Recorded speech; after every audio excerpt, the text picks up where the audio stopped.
Hello, thanks for joining me for another beer review. Today we've got another Floc Brewing Project beer and it's Pleasure Theory number 2. It's a 6% IPA and yeah, these guys are originally out of Margate, but they've actually just recently moved from Margate to Canterbury. That they're opening up a brew pub probably in the new year.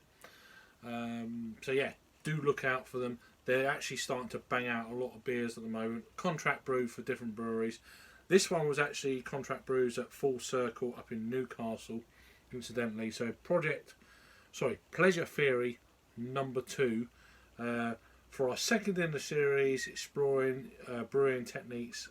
This beaut of an IPA was brewed with an adjusted water profile to increase the softness with Citra, Strata and El Dorado hops, both in the whirlpool and on the dryhop.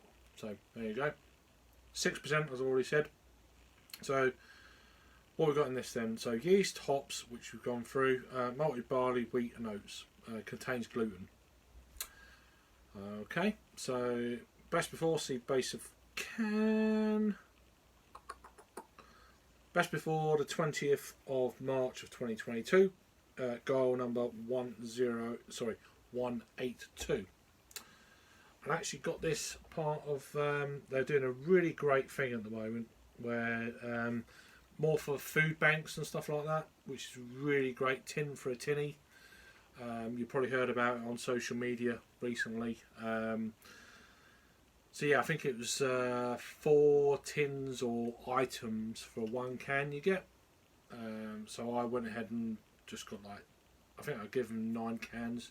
So the outlets are at their new site in Canterbury and in the Little Swift in Margate, which is where I got this can from. So, anything else we need to go by? So, Pleasure Theory. They've actually got quite a few different versions of this beer. So the first version I've never had. Seeing the hops basically, it's just different hop kind of mix up. So Amarillo, Simcoe and Galaxy for the V1. As I've said on this one, it is Citra, Strata and El Dorado. And I've actually had, they've got version 3, version 4 and version 5. I've actually had I've actually had 3, 4 and 5. So the version 3 is Citra, Idaho 7 and Vic Secret. The version 4 is Raku, Cashmere and Mosaic. And it doesn't say anything about version 5, but I've actually had them. Anyway, I'm waffling on. So yeah, check out the label. Pretty damn cool. 440ml can. And they're actually going to bring out more beers, I think next week. So, in the next few days. So I need to actually get these reviews in quickly. That is pouring absolutely majestically. Proper hazy. Looks great in the glass. It's actually not that dark. It's just the light. It's actually quite dense. It's giving that darker colour. Almost like a fish kind of stock in colour.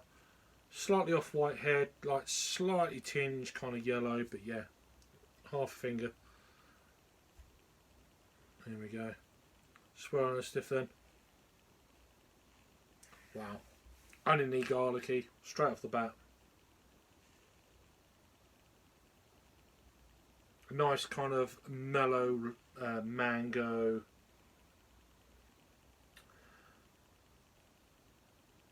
Apricots. Very well rounded. You're getting that kind of cereal quality from the oats. It's giving that kind of vibe. Mouthfeel springs to mind. As I said, brewed by Full Circle up in Newcastle, as opposed to the last beer. It's not here at the moment, but is it here? I don't know. It was brewed by Gypsy Hill. So At the moment, they're producing beers away from their premises, but they're going to get onto it soon from their own premises, and that's where it's really going to be interesting. Because you are getting vibes, or I'm getting vibes from where they're brewing their beers from. This smells absolutely banging. Cheers.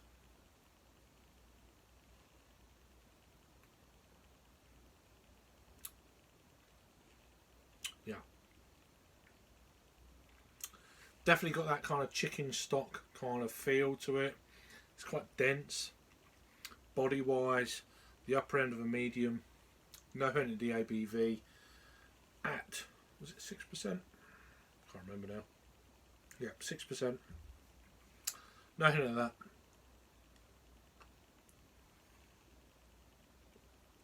Very soft. I don't know if it's the water quality, maybe it's the water quality in Newcastle, of course. Definitely noticeable difference between their last beer that was brewed at Gypsy Hill.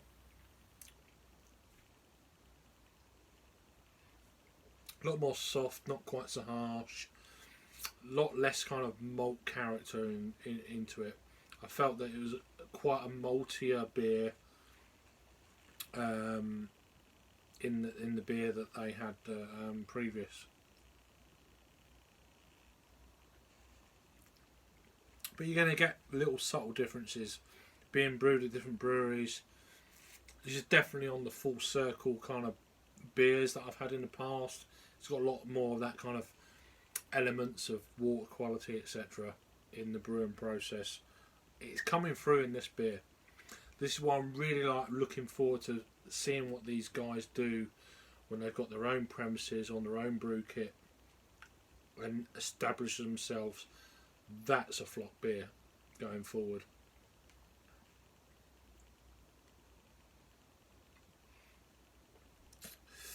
But I have got some really high hopes for these guys.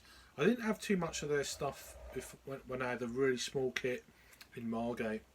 I think I had perhaps one. I'm not too sure.